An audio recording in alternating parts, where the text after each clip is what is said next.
எனக்கு இது தப்புனே தெரியாம இந்த 7 விஷயத்த டெய்லி பண்ணிட்டு இருந்தேன். இதுல இந்த 7வது விஷயத்த நீங்களும் ரெகுலரா பண்ணிட்டு இருக்கலாம். லிஸ்ட்ல ஃபர்ஸ்ட் இருக்கிறது gossip or spilling the tea in Gen Z term. ஒருத்தவங்க இல்லாத போது அவங்கள பத்தி பேசி அதுல கான்வர்சேஷன் பில்ட் பண்ணி அதுல கடுகளவு கூட பொய் அவங்கள பத்தி சொல்லக்கூடாத பர்சனல் இன்ஃபர்மேஷன் ஏதாவது ஷேர் பண்ணீங்கன்னா அது பேக் பைட்டிங். அந்த இல்லாத பர்சனோட ஃபிளஷை நீங்க அப்படியே சாப்பிட்றதுக்கு சமம்னு சொல்லிட்டு முகமது நபி ஸல்லல்லாஹு அலைஹி வஸல்லம் சொல்லியிருக்காங்க.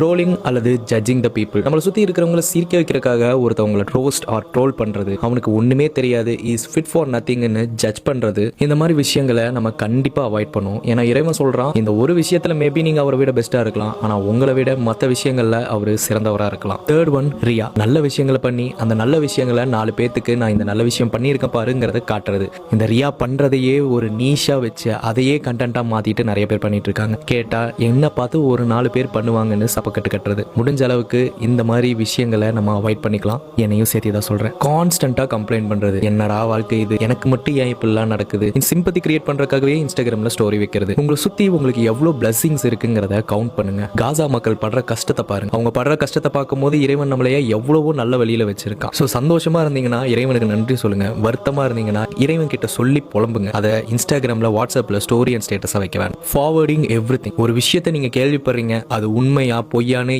எந்த வித ஆராய்ச்சியுமே இல்லாம வாட்ஸ்அப்ல ஒரு மெசேஜ் ஃபார்வர்ட் ஆகி வந்த உடனே ஃப்ரெண்ட் அனுப்பியிருக்காங்க, ரிலேஷன் அனுப்பியிருக்காங்க நம்பி நீங்க 4 பேத்துக்கு ஷேர் பண்றீங்க பாத்தீங்களா, அதை நீங்க முற்றிலும் தவிர்த்துக்கணும். நபிகள் நாயகம் ஸல்லல்லாஹு அலைஹி வஸல்லம் சொன்னாங்க, நம்ம நிறைய விஷயங்களை ஷேர் பண்ணாலோ ஓவர் ஷேர் பண்ணாலே போதும், he will be considered as a liar. ஆறாவது நார்மலைசிங் த sin. கெட்ட வார்த்தை பேசுறது பாவம், ஆபாசம் படம் பார்க்கறது பாவம், திருடுறது பாவம், ஜினா பண்றது பாவம், வட்டி வாங்குறது கொடுக்கறது பாவம். ஆனா இதெல்லாம் பண்ணிட்டு அதையும் நம்ம நார்மலைஸ் பண்ணிட்டு கில்ட்டே இல்லாம இந்த காலத்துல இப்படிதான் இருக்க முடியும்னு நினைக்கிறோம் பாத்தீங்களா, அதுவும் பாவம் தான். Finally and 7th one neglecting ஆர் சலா. ஒர்க்குக்காக, ஸ்டடீஸ்க்காக, என்ஜாய்மெண்ட்டுக்காக நம்மளோட 5 நிமிஷம் தொழுகையை தியாகம் பண்றோம். ஞாபகம் வச்சுக்கோங்க, நம்ம மறுமை நாளோட முதல் கேள்வியே தொழுகை பத்தி தான் இருக்கும். இதே மாதிரி நிறைய சின்னே தெரியாம அதை நார்மலைஸ் பண்ணிட்டு ரெகுலரா அதுல நம்ம வாழ்ந்துட்டு இருக்கோம். அந்த மாதிரி ஒரு லிஸ்ட்டை நான் ஒரு PDF போட்டு ரெடி பண்ணி வச்சிருக்கேன். கமெண்ட் பண்ணுங்க, நானே உங்களுக்கு DM பண்றேன். அண்ட் இந்த வீடியோ உங்களுக்கு யூஸ்ஃபுல்லா இருக்கும்னு நினைச்சீங்கன்னா உங்க ஃப்ரெண்ட்ஸ் அண்ட் ஃபேமிலிக்கு ஷேர் பண்ணுங்க. நெக்ஸ்ட் வீடியோல பார்க்கலாம். அஸ்ஸலாமு அலைக்கும்.